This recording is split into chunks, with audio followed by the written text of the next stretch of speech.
근데 이렇게 하는 데는 뭔가 중요한 가정이 필요해요. 어떤 가정이 필요한지 한번 볼까요? x1 바 빼기 x2 바의 표본 분포를 결정을 할 때는 즉 도시 지역과 농촌 지역에서 우리가 도시 지역의 표본 평균과 농촌 지역의 표본 평균을 이렇게 이제 가지고 오는 것을 검증을 할 때는 몇 가지의 중요한 가정이 필요한데 어떤 가정인지 한번 볼까요? 한번 읽어봅시다. 두 모집단에서는 서로 독립적으로 자료를 뽑는다. 그 다음에 각 모집단 내에서 표본은 확률 추출한다. 즉 집단 내의 각 표본들은 무작위 추출에 의해서 뽑아야 한다. 두 모집단은 각각 정규 분포를 따른다. 그러나 만약 두 모집단이 각각 정규 분포를 따르지 않으면 표본이 클 경우 중심극한 정리에 의해서 정규 분포를 가정할 수 있다. 이런 것들이 지금 대가정이에요. 근데 이게 무슨 가정인지 볼게요. 이게 무슨 가정이냐면 이런 거예요. 우리는 지금 도시 지역과 농촌 지역의 평균 소득이 알고 싶은 거거든요. 그런데 주말 농장 하시는 분들 한번 생각해 볼까? 주중에는 도시에 사시고요. 주말에는 농촌에 사세요. 그래서 도시에서도 살고 농촌에서도 살아서 주말 농장을 하셔. 그러면 이분들은 도시 지역의 소득으로 잡아야 돼요? 농촌 지역의 소득으로 잡아야 돼요? 그래서 이런 경우를 없게 하겠다. 이것이 두 모집단은 서로 독립적으로 자료를 뽑는다는 거예요. 즉 우리 예에서는 도시 지역의 평균 소득과 농촌 지역의 평균 소득을 보고 싶은 것이기 때문에 말하자면 주말 농장하는 사람들은 우리 표본에 안 뽑겠다. 이건 거죠. 그래서 서로 퓨어한 도시 지역 분들이나 퓨어한 농촌 지역 분들만 뽑는 거지 서로 겹치고 있는 사람들은 안 뽑겠다. 이게 독립적으로 자료를 뽑는 거예요. 자, 그 다음에 도시 지역에서 일단 독립적으로 자료를 뽑을 때는 무작위 표본 추출하고요. 농촌 지역에서 또 샘플을 뽑을 때는 또 거기서 또 무작위 표본 추출하고요. 그거는 다 잘 알겠죠? 그 다음에 노멀 디스트리뷰션이 되도록 즉 모집단의 생긴 모양을 잘 모를 때는 표본수를 30케이스 이상 뽑으면은 그러면 우리가 x1 바 빼기 x2 바의 표본 분포를 생각할 수 있다는 거예요. 자, 우리가 8장에서 했던 내용 한번 볼까요? 8장에서 했던 내용은 우리가 모집단에 대해서 모평균을 몰라. 그래서 표본 평균을 뽑았어요. 근데 이 표본 평균의 분포에 대해서 이것이 노멀 디스트리뷰션을 따른다는 가정이 있어야 그 다음 이론들을 쭉쭉쭉쭉 전개시켜 나갈 수 있었던 거잖아요. 마찬가지로 똑같아요. 똑같이 우리는 모집단이 도시, 여기는 모집단이 농촌, 절대 겹치는 부분은 없어요. 즉 독립적으로 자료를 뽑았어요. 따라서 도시 지역의 표본 평균과 농촌 지역의 표본 평균의 차이에 대한 디스트리뷰션, 분포를 이제 생각을 해줄 거예요. 자, 그래서 그러면은 이 분포를 생각하는데 이 안에는 누구와 누가 들어가요? 평균과 그죠? 분산이 들어갈 거잖아요. 그래서 이 안에 들어가는 평균과 분산에 대해서 이야기를 좀 하려고 해요.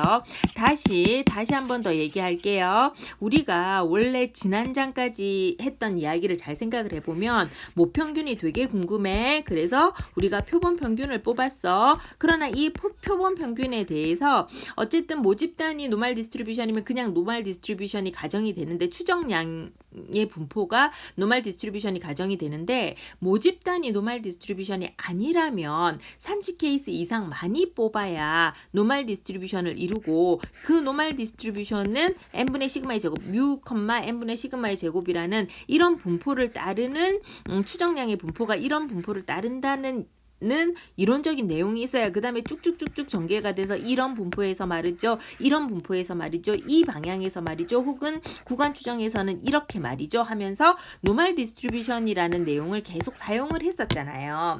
그리고 만약 시그마를 모른다면 노멀은 아니지만 스탠다드 노멀 디스트리뷰션은 아니지만 되게 스탠다드 노멀 디스트리뷰션이랑 비슷한 T 디스트리뷰션에서 보겠어. 이러면서 이론을 전개시켜 나간 거잖아요.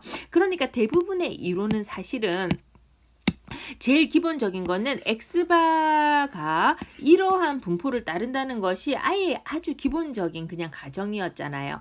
그럼 마찬가지로 우리는 두 집단에 대해서 공부를 하고 두 집단에 대해서 원래 궁금한 것은 집단이 두 집단이 있는데 두 집단에 대해서 원래 궁금한 것은 뮤1과 뮤2가 궁금한데 뮤1하고 뮤2를 따로 생각할 수 없으니 뮤1 빼기 뮤2를 생각을 할 거예요. 근데 뮤1 빼기 뮤2는 우리가 궁극적으로 궁금한 거니까 얘를 찾아 나가는 것은 x1바 빼기 x2바 가지고 찾아 나갈 거란 말이에요. 그런데 아까처럼 얘네들의 얘가 지금 추정량이잖아요. 추정량의 디스트리뷰션이 노멀 디스트리뷰션이 된다는 어떤 이론적인 가정을 가지고 쭉쭉쭉쭉 전개를 해 나갈 건데 이 안에는 누가 들어갈 거냐면 평균하고 분산이 들어가야 될 거잖아요. 그래서 얘를 찾아 들어가는 거예요. 자, 우리가 궁금한 것은 얘. 이거 바로 다이렉트로 못 찾으니까 이거 가지고 추정을 해요. 자, 근데 얘네들은 여기에서 누가 필요하냐면 얘의 평균이 궁금해. 평균은 누구냐면 기대값이지. 그래서 E1, X1바 빼기 X2바는 어떻게 하겠어?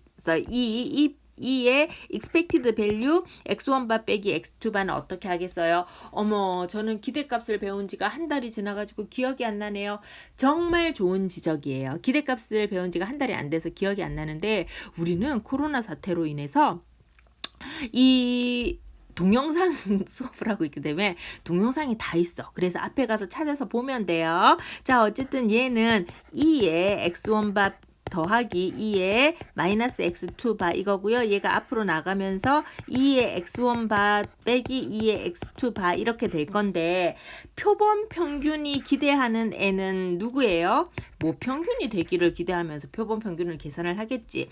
얘의 표본 평균이 기대하는 바는 뭐예요? 모평균이 되기를 기대하면서 표본 평균을 계산하겠지. 따라서 우리는 이 안에 들어가는 평균은 뮤1 빼기 뮤2라고 지금 방금 구해냈어요.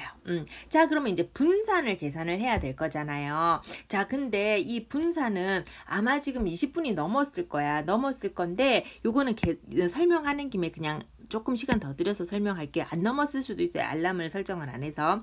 자, 우리 분산을 한번 생각을 해보자. 분산이라는 거는 있잖아. 마침 잘 됐어요. 요까지 설명하고 끝내고 다음 시간에 이걸 리뷰 삼아 다시 설명하고 하면 참 좋겠어요. 자, 우리가 분산이라는 거는 이게 뭐예요? 흩어진 정도지.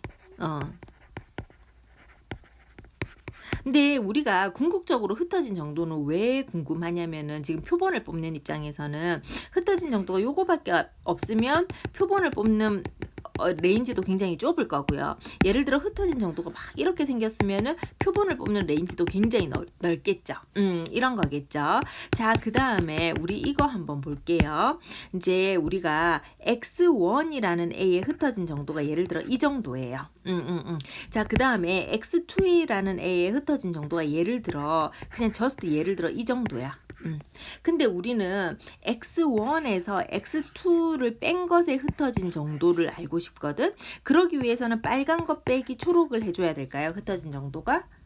아니죠. 뺄 수도 없을 뿐만 아니라 흩어진 정도는 왜 따지는 건데 표본을 뽑을 때 레인지가 얼마나 클지 따지는 거잖아요. 비록 표본 평균들, 그러니까 모평균들의 추정치인 표본 평균들을 서로 빼지만 이것의 분산을 생각을 하는 이유는 어느 레인지에서 뽑혀오느냐 이거거든요. 그러니까 얘네들이 비록 빼기지만 뽑히는 거는 x1에 흩어진 정도하고 x2에 흩어진 정도에서 같이 이렇게 뽑히겠죠.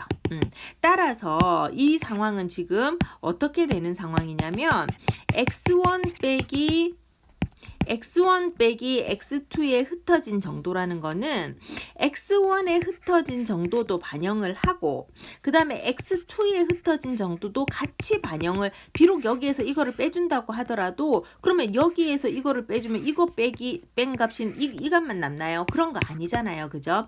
우리가 흩어진 정도를 생각을 하는 거는 얼마나 표본을 어느 범위에서 뽑느냐인데 예를 들어 x1에 흩어진 정도가 이 정도고 좀 다른 예를 한번 들어볼까요?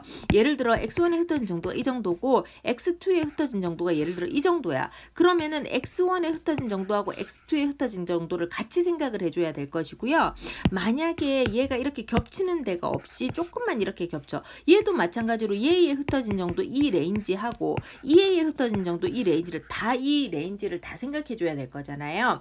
따라서 x1에 흩어진 정도 빼기 x2에 흩어진 정도는 x1에 흩어진 정도 더하기 x2에 흩어진 정도에 혹시 겹치는 데가 있다면 겹치는 데 정도를 빼주는 이런 것이 우리가 무엇이냐면은 빼기에 빼는 것에 분산이 되겠죠.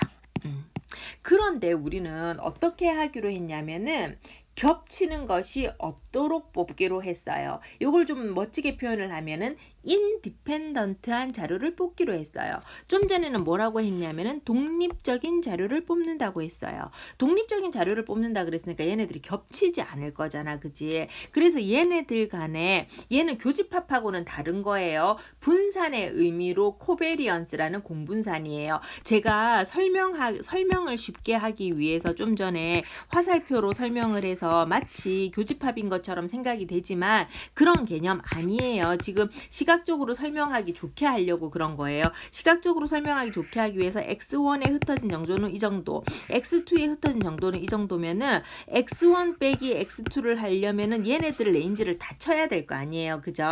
그럴 때 공통으로 흩어진 정도인 코베리언스라는 것이 존재를 하는데 얘는 교집합하고는 조금 다른 개념이에요. 공분산이라고 불리우죠. 어쨌든 이 공분산을 빼줘야 되는데 우리는 이 공분산이 없도록 지금 표본을 뽑은 거예요. 어떻게? 독립적으로 뽑았으니까. 따라서 x1바 빼기 x2바에 흩어진 정도는 x1바에 흩어진 정도와 x2바에 흩어진 정도를 같이 반영하면 되겠습니다. 더하기로 반영하면 되겠어요. 자, 그런데 x1바에 흩어진 정도라는 것은 표본, 모집담 유언이 있었을 때 그것의 표본 평균은 x1바잖아요. x1바에 흩어진 정도는 모집단의 분산인 시그마 1의 제곱을 몇 개나 내가 샘플을 뽑았는지를 반영을 한 만큼 좁게 뽑힌다 그랬잖아요. 마찬가지로 x2바의 표본에 흩어진 정도는 모집단에 흩어진 정도인 시그마 2의 제곱하고 굉장히 영향을 받지만 내가 표본을 몇 개를 뽑았는지에 따라서 뾰족하게 뽑힌다고 그랬잖아요.